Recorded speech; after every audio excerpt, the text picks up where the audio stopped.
wabarakatuh. Waalaikumsalam warahmatullahi wabarakatuh. Perkenalkan, nama Ibu Aprilia Susanti. Di sini Ibu akan menjelaskan materi mengenai teks deskripsi. Sebelum kita memasuki materi pembelajaran hari ini, sebaiknya kita membaca basmalah terlebih dahulu. Bismillahirrahmanirrahim. Selanjutnya, Ibu akan memberitahukan tujuan pembelajaran kita pada hari ini. Tujuan pembelajaran hari ini yaitu merencanakan penulisan teks deskripsi, menulis teks deskripsi dengan memperhatikan pilihan kata, kelengkapan struktur, dan kaidah penggunaan kata, kalimat, tanda baca, ejaan, dan menyajikan teks deskripsi secara lisan.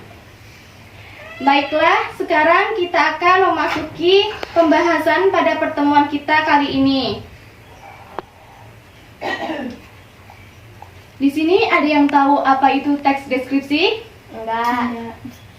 Baiklah, teks deskripsi menurut Kosasih tahun 2006 halaman 26 adalah karangan yang menggambarkan suatu objek dengan tujuan agar pembaca merasa seolah-olah melihat sendiri objek yang digambarkan itu. Sedangkan menurut Mahsud tahun 2014 halaman 28, teks deskripsi adalah teks yang memiliki tujuan sosial untuk menggambarkan suatu objek atau benda secara individual berdasarkan ciri fisiknya. Teks deskripsi ini memiliki ciri dari segi isi dan tujuannya. Isi teks deskripsi memaparkan objek atau tempat secara terperinci. Unsur emosi terkandung di dalam teks deskripsi seolah-olah pembaca dapat merasakan, melihat, dan mendengar objek yang dipaparkan. Hal ini berkaitan dengan tujuan teks deskripsi. Selanjutnya, tujuannya adalah merincikan atau menggambarkan objek dari sudut pandang penulis, seolah-olah pembaca dapat merasakan, melihat, dan mendengar objek yang dipaparkan dengan detail. Penggunaan majas bisa terdapat di dalamnya untuk menguatkan emosi penulis sehingga tersampaikan kepada pembaca. Ciri-ciri teks deskripsi yang dapat membantu untuk mengenali jenis dari sebuah teks merupakan teks deskripsi, yaitu berisikan penggambaran atau penjelasan suatu objek. Penggambaran atau penjelasan suatu objek yang menjadi topik dituliskan secara detail, artinya penjelasan atau penggambaran di dalam teks deskripsi akan membuat pembacanya mengerti secara jelas dengan apa yang dijelaskan dalam teks tersebut. Ketika pembaca membaca teks deskripsi, pembaca seolah-olah merasakan, melihat, atau mengalami secara langsung apa yang sedang dibicarakan pada teks tersebut. Teks deskripsi berisikan paragraf yang menjelaskan suatu objek berdasarkan warna, bentuk, ukuran, dan ciri-ciri fisik maupun psikis objek tersebut dengan sangat detail. Nah, selanjutnya jenis-jenis teks deskripsi.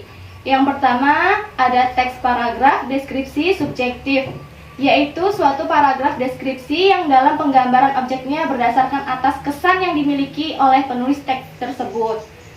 Yang kedua, teks paragraf spatial. Dalam teks ini, objek yang digambarkan hanya berupa benda, tempat, ruang, dan sebagainya. Nah, yang ketiga, teks paragraf objektif.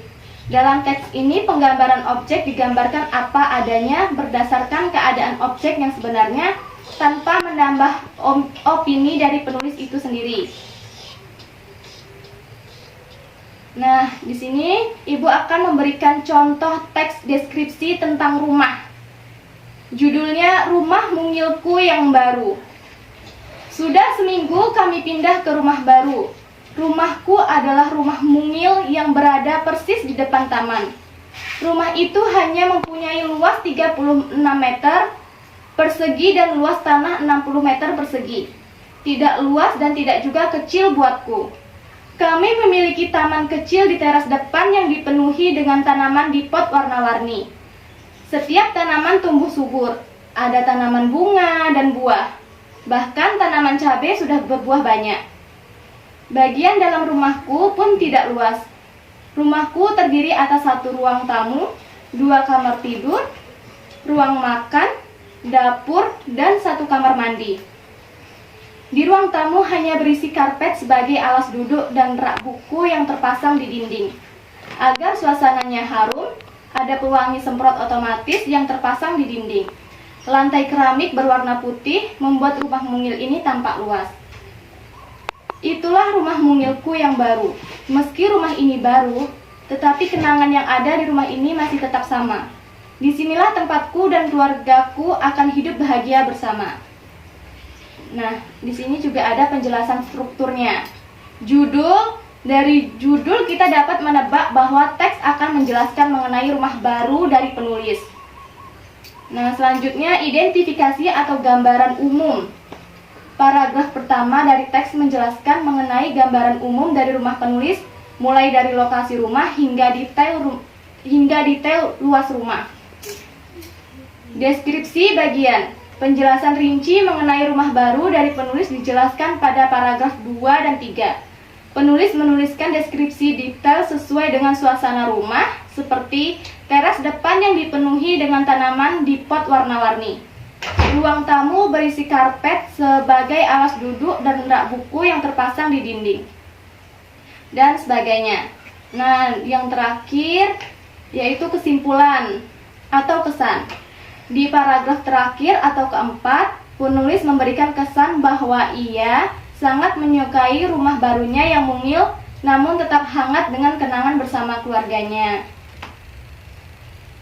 Setelah mengetahui struktur teks deskripsi, kalian juga dapat mulai menyajikan atau menuliskan teks tersebut. Bagaimana caranya? Pertama, tentukan objek yang ingin kamu tulis dalam bentuk teks deskripsi. Kedua, buatlah kerangka tulisan berdasarkan struktur teks deskripsi. Yang ketiga, kumpulkan data tentang objek. Data tersebut bisa didapatkan dengan menyusuri internet, wawancara, atau mendatangi langsung agar mendapatkan kesan jika objek yang hendak dideskripsikan merupakan suatu tempat objek wisata atau tempat bersejarah. Data-data tersebut digunakan untuk mengembangkan kerangka tulisan yang telah dirancang. Nah, yang terakhir, keempat, yaitu rangkailah data-data yang telah Anda kumpulkan ke dalam bentuk kalimat-kalimat. Kalimat-kalimat tersebut tersusun untuk mengembangkan kerangka tulisan yang telah dibuat. Nah, ini cara menyunting teks atau paragraf deskripsi. Menyunting dilakukan untuk memperbaiki dan menyempurnakan tulisan. Menyunting juga dapat dilakukan melalui beberapa langkah berikut. Yang pertama, membaca tulisan dengan teliti. Yang kedua, memperbaiki kesalahan penulisan ejaan. Yang ketiga, memperbaiki kalimat sehingga menjadi kalimat yang runtut. Dan yang keempat, memperbaiki paragraf sehingga menjadi paragraf yang padu. Nah, itulah tadi materi pembelajaran kita kali ini. Semoga apa yang kita pelajari hari ini dapat bermanfaat untuk kita semua. Sebelum kita mengakhiri pertemuan kita pada hari ini, sebaiknya kita mengucapkan hamdalah bersama-sama. Alhamdulillah Rabbil Alamin. Nah, itulah tadi materi yang bisa Ibu sampaikan. Jika ada kesalahan, Ibu minta maaf. Assalamualaikum warahmatullahi wabarakatuh. Waalaikumsalam warahmatullahi wabarakatuh.